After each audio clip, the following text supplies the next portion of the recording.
മുമ്പ് പറഞ്ഞതുപോലെ ഓരോ ലീവിനും ഓരോ യാത്രകളാണ്. ഇന്നത്തെ യാത്ര കടമ്പനാട് 7-ാം മൈലുള്ള ഹോസ്പിറ്റലിലേക്കാണ്.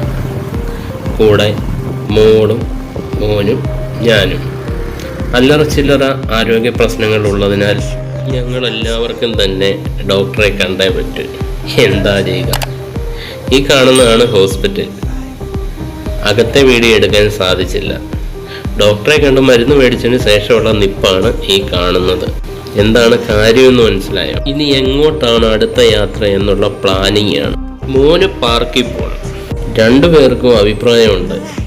എന്നാൽ ഞാൻ പറഞ്ഞു നമുക്ക് പോകാമെന്ന്. അപ്പൊ പുള്ളിക്കാരനെ സ്വിമ്മിംഗ് പൂളിൽ ഇറങ്ങണമെന്ന് പോലും. എവിടാണെന്നല്ലേ?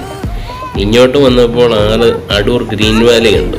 അപ്പൊ നിങ്ങൾ ചിന്തിക്കും, കൂടലുള്ള സച്ചുവിന് അടൂരെ സ്വിമ്മിംഗ് പൂൾ എങ്ങനെ അറിയാമെന്ന്.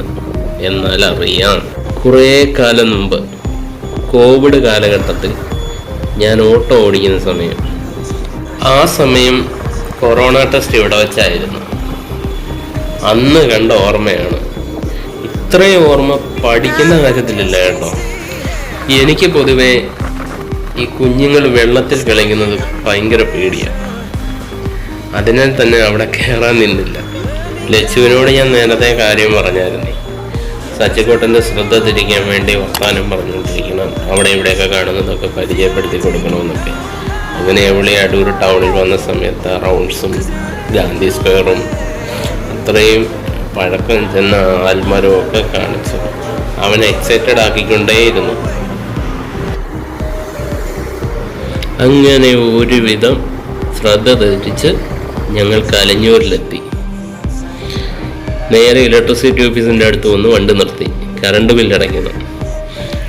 അത് കഴിഞ്ഞ് കൂൾ ഷോപ്പിലേക്ക് 3 പേർക്കും ലൈം ജ്യൂസ് പറഞ്ഞു. ഷാർജൊന്നും കുടിക്കാൻ പറ്റില്ല മോക്കെ, അതുകൊണ്ടാണ് ലൈം ജ്യൂസ് പറഞ്ഞത്. സച്ചിക്കുട്ടൻ സത്യം പറഞ്ഞാൽ നല്ല കലിപ്പിലാണ്. അവനെ പറഞ്ഞു പറ്റിച്ചല്ലേ, അതിൻ്റെ ഒരു ദേഷ്യമുണ്ട് പുള്ളിക്കാരന്. എന്തായാലും ഞാൻ പറഞ്ഞു, വൈകുന്നേരം അമ്മ വന്നിട്ട് നമ്മൾ വെട്ടിക്കോട്ട് അമ്പലത്തിൽ പോകുന്നുണ്ട്, ഇപ്പോൾ ഓക്കെ ആണെങ്കിൽ നിന്നെയും കൊണ്ടുപോകാമെന്ന്. ഇത് കേട്ടതും പുള്ളി ഹാപ്പി. കാരണം എന്നെപ്പോലെ തന്നെ യാത്രകൾ മോനും ഭയങ്കര ഇഷ്ടമാണ്. ഈ കാണുന്നതാണ് കലഞ്ഞൂർ മഹാദേവ ക്ഷേത്രം. മോൻ ഇവിടെ വരുന്നത് ഭയങ്കര ഇഷ്ടമാണ്. പക്ഷേ എനിക്ക് സമയമില്ലാത്തതിനാൽ തന്നെ വരവ് വളരെ ചുരുക്കവും. അപ്പോൾ അടുത്ത വീഡിയോയിൽ കാണാം. ഓക്കേ.